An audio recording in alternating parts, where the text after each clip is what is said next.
ഏതെങ്കിലും പേഴ്സണൽ ഇഷ്യൂവിൻ്റെ പുറത്ത് ഒരു ഗോത്രത്തിലുള്ളവൻ മറ്റൊരു ഗോത്രത്തിലുള്ളവനെ ആക്രമിച്ചാൽ അത് രണ്ട് വ്യക്തികൾ തമ്മിലുള്ള പ്രശ്നമായിട്ടല്ല, ഒരു ഗോത്രം മറ്റൊരു ഗോത്രത്തെ ആക്രമിച്ചു എന്ന നിലയിലാണ് അവർ കണ്ടിരുന്നത്. ആക്രമിച്ചവനെ വിട്ടുതരാൻ ആക്രമിക്കപ്പെട്ടവൻ്റെ ഗോത്രം ആവശ്യപ്പെടും. ആക്രമിച്ചവൻ്റെ ഗോത്രമാണെങ്കിൽ അവനെ വിട്ടുകൊടുക്കുകയില്ല, അവനെ സംരക്ഷിക്കുകയാണ് ചെയ്യുക. അതിൻ്റെ പേര് പിന്നെ യുദ്ധം നടക്കും, കുറേ പേര് കൊല്ലപ്പെടും. ഗോത്രകാലഘട്ടത്തിൽ ഇത് പതിവ് സംഭവമായിരുന്നു. ആ ഗോത്ര സംസ്കാരമാണ് മുഹമ്മദ് പഠിപ്പിച്ചത്, അല്ലാതെ അത് ദൈവിക വെളിപ്പാടൊന്നുമായിരുന്നില്ലെന്ന് നിങ്ങൾ മനസ്സിലാക്കണം.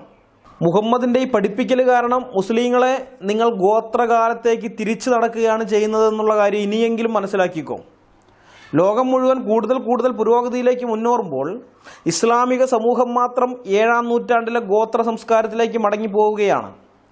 നിഷ്കരുണം ഒരു മനുഷ്യൻ്റെ തലയറുത്തവന് വേണ്ടിയും നിസ്സഹായയായ ഒരു കൊറോണ രോഗിയെ ബലാത്സംഗം ചെയ്തവന് വേണ്ടിയും 10-12 വയസ്സുള്ള മുസ്ലിം പെൺകുട്ടികളെ തട്ടിക്കൊണ്ടുപോയി മതം മാറ്റി കല്യാണം കഴിക്കുന്നവന് വേണ്ടിയും